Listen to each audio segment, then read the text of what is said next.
Presbyterian has a, is it presbytery? Yes. Presbyter is the Greek word for elder. So Presbyterian is arranged around having church elders make the decisions. By elders, do we mean elders and elderettes, or is these just... In most Presbyterian denominations, there are both female and male elders. Okay, so elder is not a male, male... In the church I grew up in, it was. It is still. Yeah. The Associate Reformed Presbyterian Church. It's an ethnic Scottish denomination. Wow. I know. Now we're talking. That's a wee drama interestingness. Hey, that helps me know that. Oh God. Yeah. So I'll tell you all about that if you want. Well, the thing that I'm interested in, is how when you're up in the is it a pulpit? In the pulpit. Mm-hmm. What are you talking about? What's on the minds of people here in the 21st century and at the First UU, and what are you talking about? I talk about the things that are interesting to me, questions that I have. I try to find a pulpit text, Yeah. which I take from a song, or I can take it from any scripture that I want to, Hindu scriptures, Jewish scriptures. I'm a visitor. We just call the scriptures of the world's religions one of our sources that we draw wisdom from.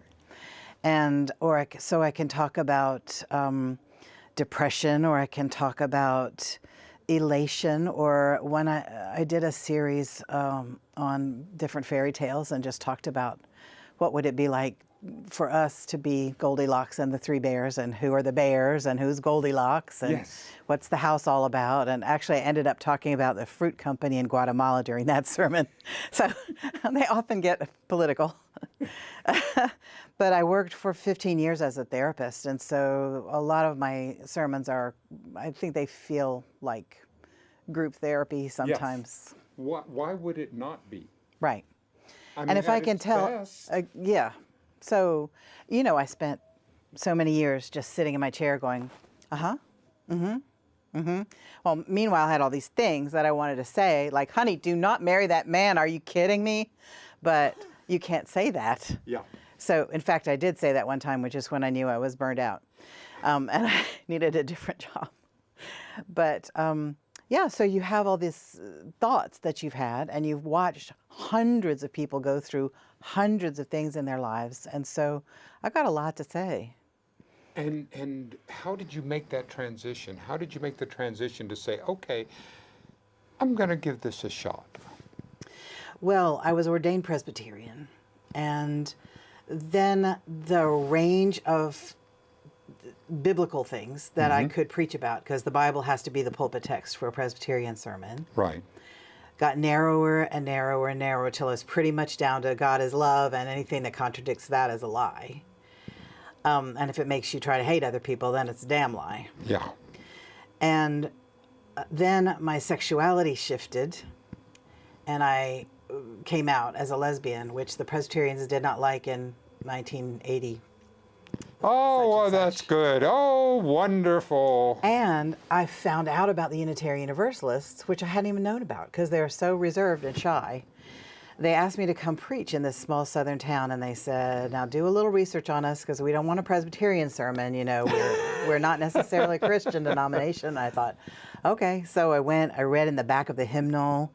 There was Rabindranath Tagore and Doris Lessing and Adrienne Rich in the back of the hymnal. And I thought, where have these people been my whole life? I would have been one of y'all if I had known about y'all early, but I didn't. Because I was at Princeton Seminary, and they didn't let Unitarian students in until 1981, which is when I graduated. That is amazing. What an incredible change that we have seen in the evolution. Yeah. In when you talk about when I was growing up, and then after when you were growing up, and we were looking at the consciousness of what we believed, and to now gay marriage is not only legal, but it's part of our. I mean, it's extraordinary. It's legal, but the Methodist ministers still can't do it legally. They Why can't do is it. that? They'll get This defrocked. is recently They get at their the, epaulets ripped off like F Troop. exactly. I know. They get their sword broken. So when you think of it from a minister, what do you think is going on in a denomination when something like that happens? Because here we are in 2019. We know that this just happened in the newspaper that Yeah. that they had a Big conference. big conference, and then they voted. They voted to not accept gay ministers, and So what's going on? What do you, well, what the is going on? conservatives just staged a takeover, and enough people in this cultural climate are conservative enough and willing to be. And I'm just saying my opinion. That's all I'm asking. But I think people are all into, well, I'm just saying what I think. I'm just saying what I think. Yeah. And I have deep little thoughts in my head that I used to be shy to say, and I used to think I'd be ostracized if I said them. But now, by God, I'm going to say them, because we have a performative cruelty that's operative in our culture right now. And it's like, who can be the cruelest? You're the coolest. Yeah. And I think the conservatives just got righteous and mouthy and said, if we're going to please God, the way they picture God, which is not a way I would picture God, then we have to go according to the Bible. And what they've been taught is that the Bible is against homosexuality, which is not completely true. It's way more complicated than that. Yep. And so, and the Bible is also against wearing clothes of mixed threads, like poly cotton blend, and eating shellfish. That's called an abomination 6 times, whereas homosexuality or lying with a man is called an abomination 1 time. So if you go to church and stomp on the heads of homosexuals and then go in your poly cotton suit to Red Lobster after church, abomination, abomination, abomination, abomination. Yeah. And that's choosing or a selective Yeah. way, and in order to conform to my own biases, to my own. All right. So how do we? This is interesting. So how can we grow? As I was talking to your wife Kaya, I was looking at I'm a wired optimist. Yeah. So I believe that human beings, given enough time, assuming that we take it, that we're going to come to that darkness is an unnatural state. Anger is an unnatural state. That's a tightness that the minute you expose light to it, it begins to slowly unravel, and that people will come to a higher level of inclusion. When haven't you seen this in some families? You know that once someone comes out within a family, suddenly the dynamics within that family change for the positive. No. Is that just my own mythology? Yeah. I mean, I think it happens in some families, and I think some families just decide that their love and loyalty to one another is more important than their partial understanding of what the Bible says. But I have sat in the room as a counselor, as a therapist with families, and I've said to the mother, are your principles dearer to you than your child? And she said, yes, they are. That child has got to go. Because their preachers, honey, teach them that they are responsible for the eternal health of their child's soul. And if they think their child is hell-bound for some reason or another, usually it's that they're gay, that they have to show tough love and boot the child out, and that somehow makes them righteous in God's eyes, which is so messed up. So messed up. I just, Well, you know, Meg, I have never seen a time when, for me, when I have had some kind of an emotional upset at some situation, that it really wasn't about something going on inside of Dennis. yeah. that I can outpicture. I can know when someone on the TV set annoys me, and my wife Melissa, she'll turn to me and she'll go, "Well, what's really going on? Yeah. What's going on with you?" Because every single time, damn it, I can't be a victim anymore. I actually have to own the fact that there's some disquietude going on in here, or I wouldn't be reacting to all the things that are going on. Now, that doesn't mean that and one of the things I so admire about the Unitarians is that you work. Yeah. You get out there and you get involved. We do. You don't, We may not always do it right, but yeah, we try hard. But you do. You get involved. There is suffering, you get involved. Because there is work, you get involved. Yeah. You don't just sit on the sideline and go, "Well, my goodness." My goodness, children in cages, whatever will we do? What can we do? What can we do? No, you we know? don't do that. We don't do that. But that makes me angry. And it's nothing in me. I mean, and you know that there are different kinds of anger, but I sometimes that, you but just get mad because something's outrageous. Well, there is one that will call me and help that can help me, but I'm talking about the kind that all I'm doing. You're just being irritated I'm at just somebody. being irritated because that just doesn't sit right with me. Yeah, and then you start looking. And then I started looking. Okay, Dennis. There's that old mirror, and I can just begin to do that because I find that I am creating my universe from the inside out. That the degree of how I treat myself ends up being how I'm experiencing the world. Oh yeah, I had a client one time who had terrible fights with her mother. She was in her 20s, terrible fights. And she went and got some antidepressant medication. And she said, "Ms. Barnhouse, I started taking that Prozac and my mother just got so much better." Oh, she just got, it's just mad. I know. But, it's a standard therapist question when somebody's really angry about something. You go, what part of this anger is anger at yourself? Exactly. And I'm really on this journey of self-acceptance. Yeah. Is because as I become the internal wars and the internal self-judgments and work, as those things begin to loosen, I think of it like a Gordian knot, right? I mean, if I take the two ends of a knot and I start pulling it, just makes it tighter. That's right. And there's something so to gently be pulling on, and just find one little thread and pull it back and I mean, so that's my analogy, and that's part of what in the therapy that you did, you help people to heal their internal world. I mean, aren't you doing the same thing just in a group? I had a life's purpose dream when I was 13 years old. I dreamed one night, literal dream, that I was looking in a newspaper and there was a column that I was reading and there was a picture of a woman with white curly hair and a white coat on, and I knew it was me as an old woman. And the title of the column was "Speaking to the Locks."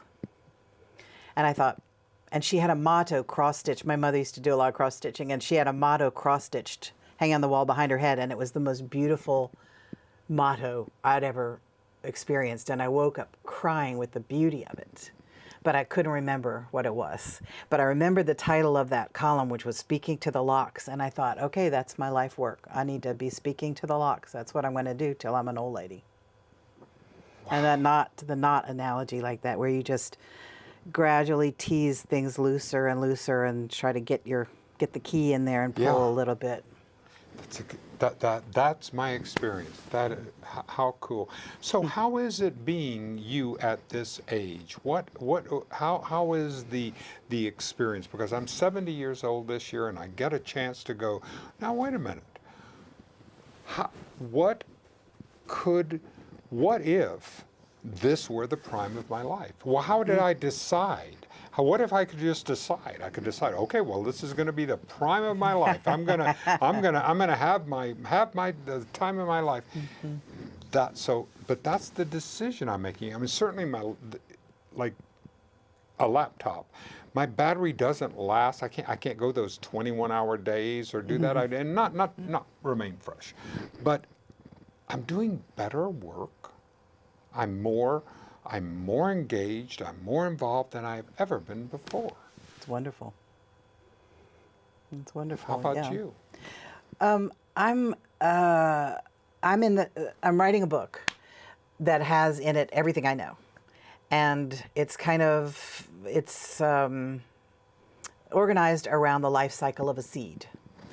And so I talk about the times when I've felt under the ground, and it's damp and it's cold and it's dark, but eventually something happens and you break open.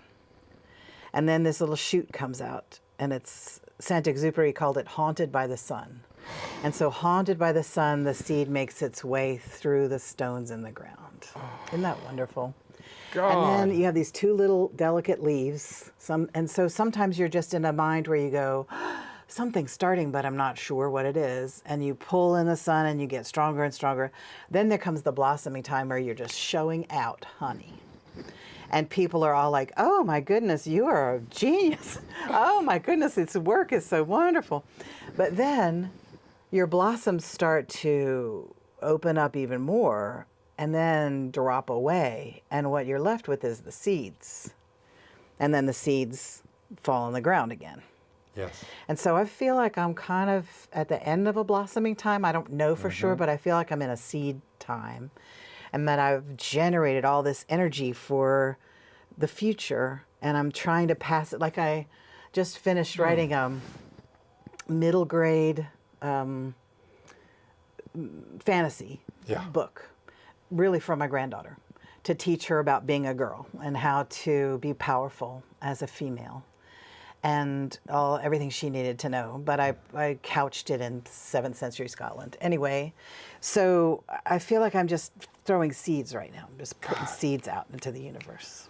Such a time, you know, when I was growing up, my mother, as a single woman in Texas, I remember us going into now she had a college education, was well known in this town, was everybody, and yet in the 50s, she could not buy a couch because they would not let her sign the contract by law, by state law.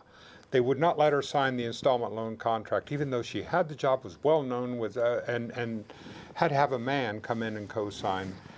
Now, we almost had a woman president.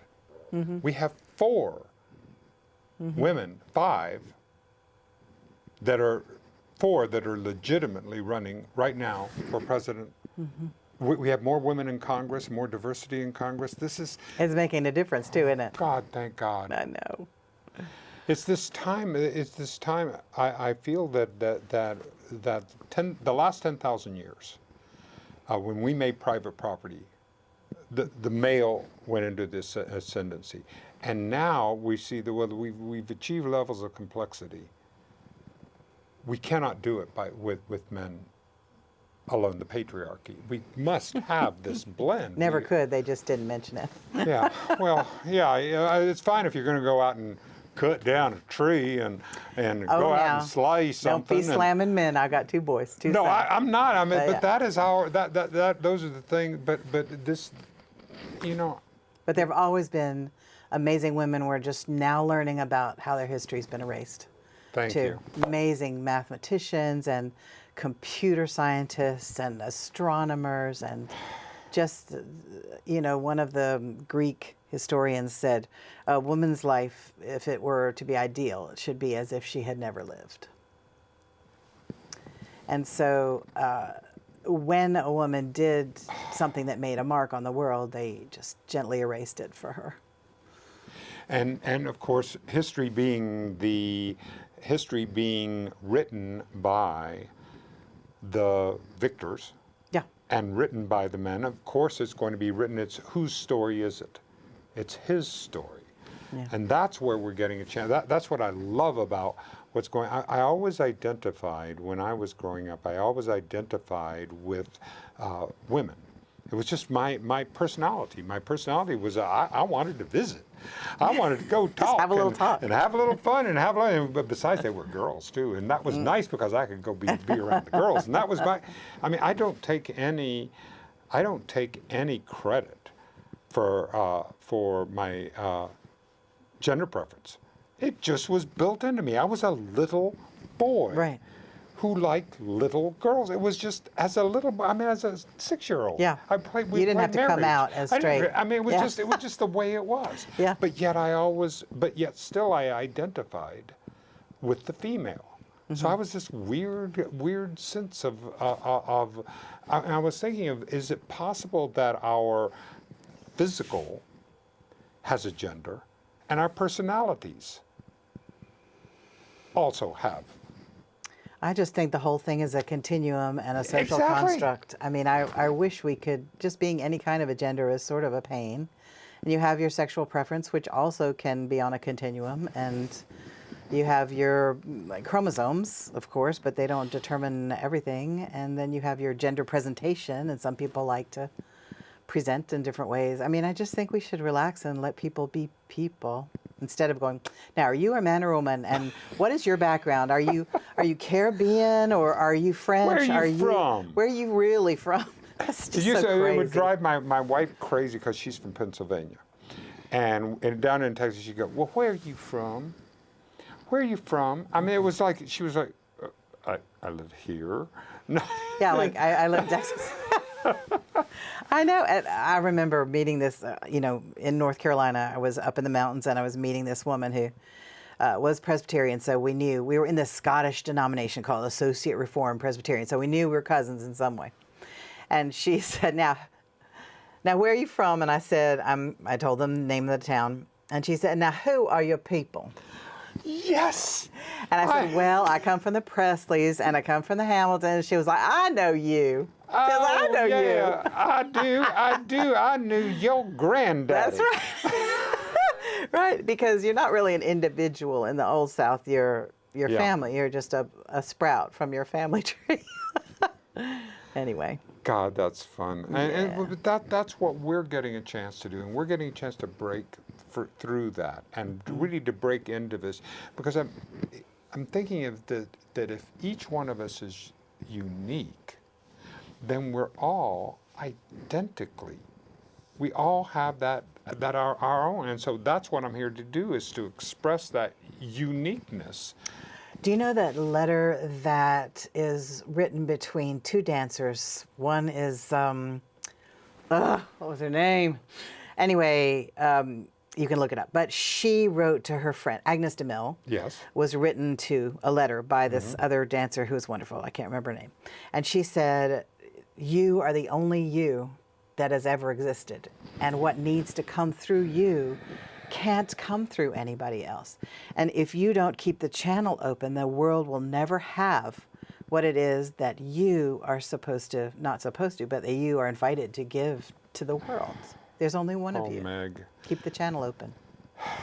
That resonates so much for me, because the instant I get into the comparative, it sucks my energy out. We were talking about improv, right? Yeah. Before that, and I know that the instant whenever I'm getting into the comparative, I mean, we could do this with a television show. With I can sit there and go, well, I'm comparing to Bill Moyers, or I'd like to do, and the instant I get into that, even if I think I'm doing better than someone, it always diminishes me. The comparative takes me away from my uniqueness. One of the things I love about Unitarian Universalism right now is that we have a ceremony that we do every May called the Flower Ceremony. Yes. And it was written by a man named Norbert Chapek. He was a minister in New Jersey for a while, but he was from Central Europe. And he went back to Central Europe and introduced this ceremony there, where everyone comes to church and brings some flowers.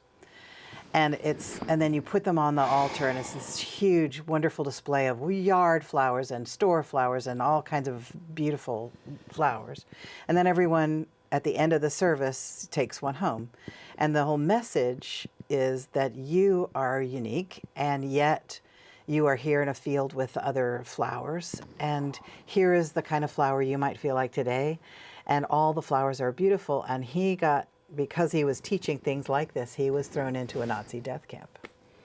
And we remember him every May, Norbert Chapek, and we do the flower, some people call it flower communion, flower ceremony. But it's to teach this, the absolute uniqueness of a person, and also the absolute groupness of a field of different flowers.